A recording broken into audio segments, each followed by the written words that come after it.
it really is awesome because we'll hear a lot of them come tumbling down from this tree. Come on, give it a push for us. Please.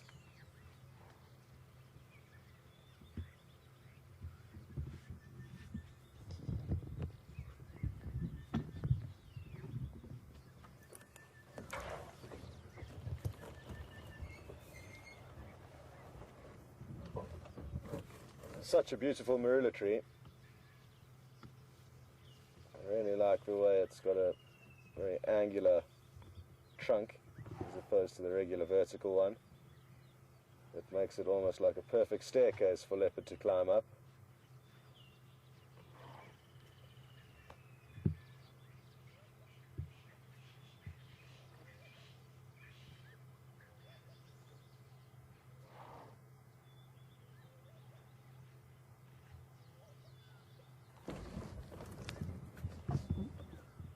Just going to keep creeping forward. We might be able to get a great low angle shooting up on him. There's a little depression here that we can go down.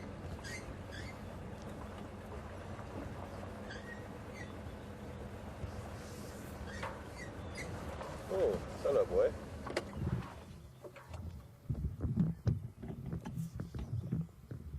Getting too close to his marulas, it appears. It really does make a difference, the angle that you film or photograph from, and I can really see the difference. It gives a better portrayal of their size when you shoot from ground level.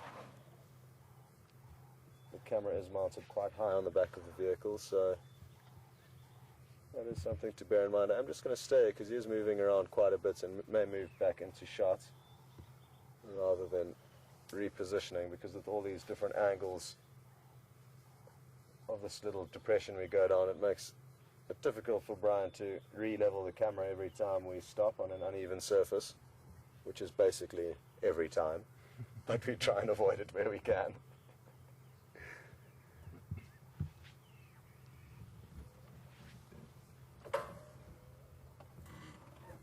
Thankfully though, this next maneuver may... Oh, you didn't like the sound of the vehicle running or not running. You heard it just creeping there, and when it didn't make the sound of, or the engine, when the engine wasn't running, you got a little bit alarmed. Slowly, boy.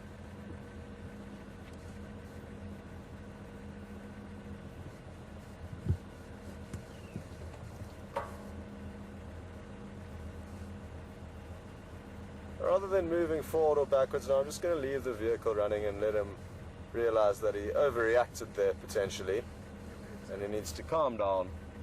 Oh, sorry. And he might now go and quench his thirst, which is perfect. So wherever the zoom is on the webcam at the WildEarth Dam, now's your time to get active because he's about to come into your shot.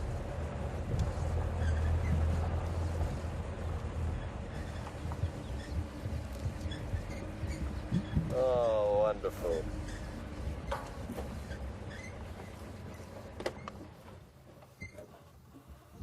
Beautiful reflection in the water.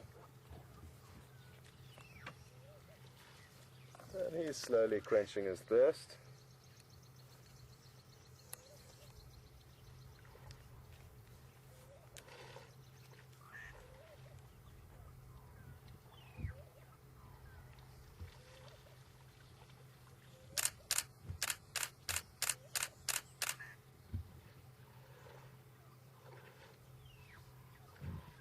Really enjoying this reflection we're getting of his.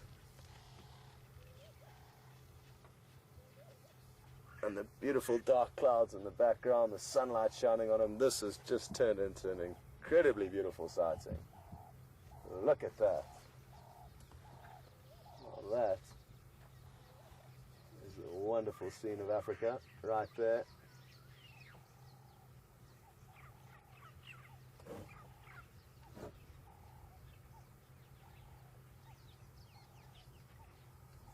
on, there's a hippopotamus in the dam.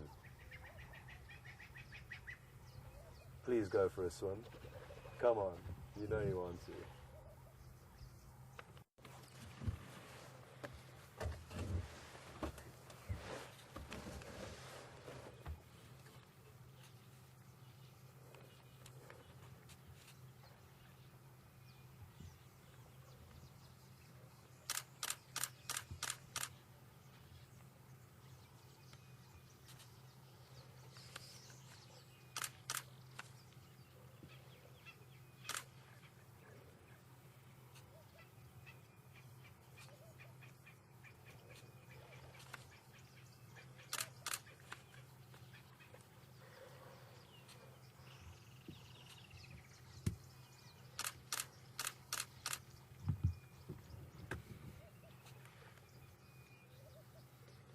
Beautiful. Go ahead, Alex.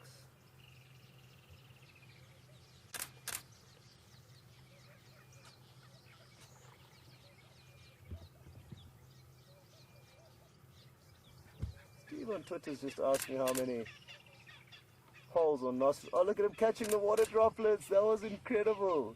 I hope you all saw that. He was catching the water droplets from his mouth in the base of his trunk there. And there are 2 nostrils in his nose, just like ours. But good question, I'm glad you asked that.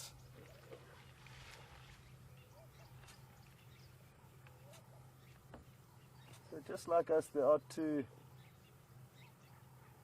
nasal passages that run up that trunk.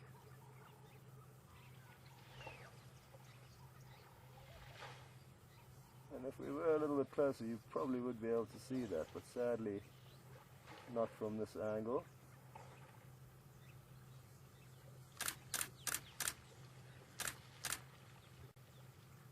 Oh, this is wonderful.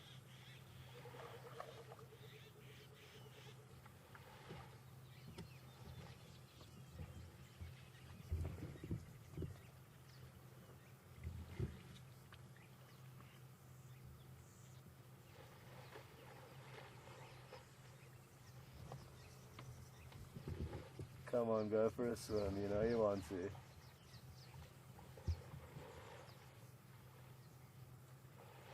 Yes, you do. Look at this. With the hippo in the background, this is just marvelous.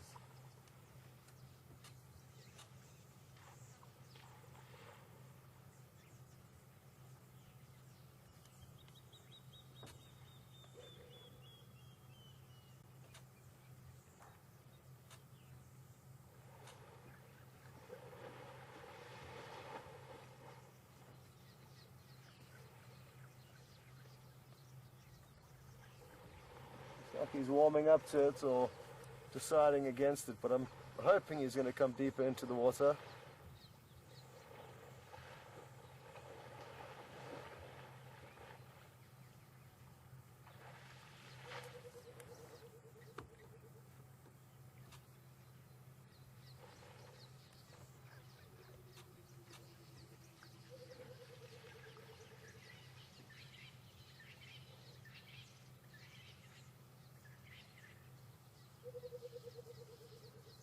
You can hear the Birchall's cuckoo, or the rainbird calling in the background, amongst lots of other birds, but that's a distinctively recognizable call.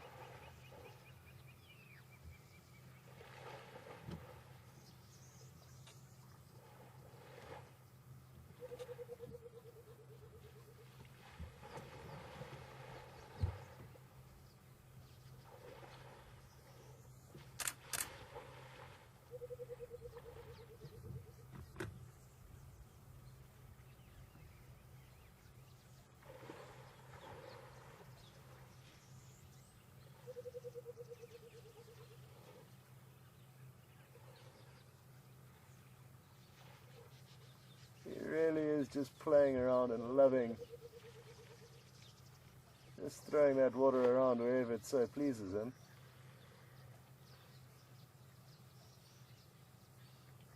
It's like he's chewing on his trunk there almost.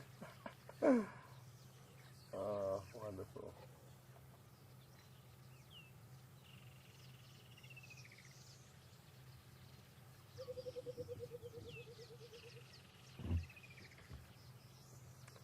Not a worry in the world for this elephant at the moment, and that's how it should be. Sadly, it's not the case in a lot of parts of Africa. They are still heavily persecuted for their ivory in many parts of Africa, especially the countries that don't have good tourism and are less traveled to. Their wild places are sadly not very well protected, because without any revenue coming in from tourism, it does make looking after these animals very difficult and expensive. So sadly, a lot of the time they are not as playful as this when humans are around.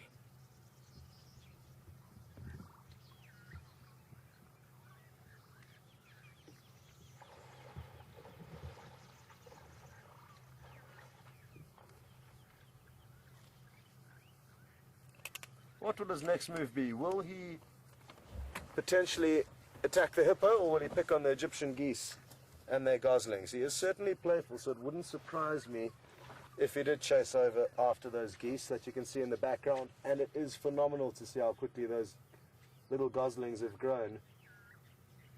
I surprisingly didn't come past this dam for about a week, which is hard to believe, but I only realized that I hadn't been here for so long when, in a week's time, when a week of not being here, I came past and saw how big those goslings were, and they had doubled in size, at least. So good to see that they're still doing well. And last time I did check, there were still 7 of them, so it's been a highly successful brood for those 2 parents. Maybe it's time for some scratching, or back to feeding for the elephants.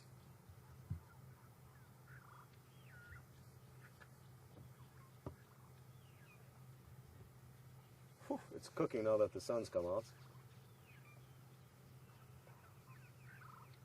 I'm certainly happy it did come out though, because that sighting that we've just had certainly was intensified by the beautiful sunlight that came through just as he started to drink.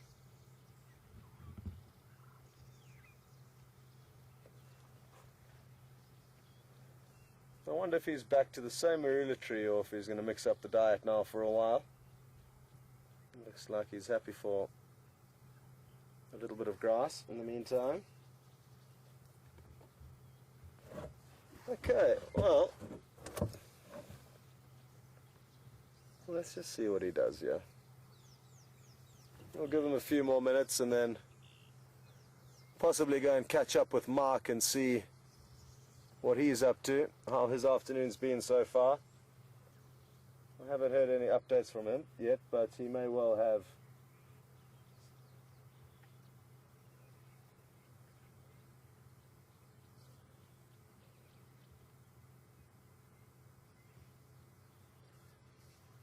Okay, copy, Alex, thank you.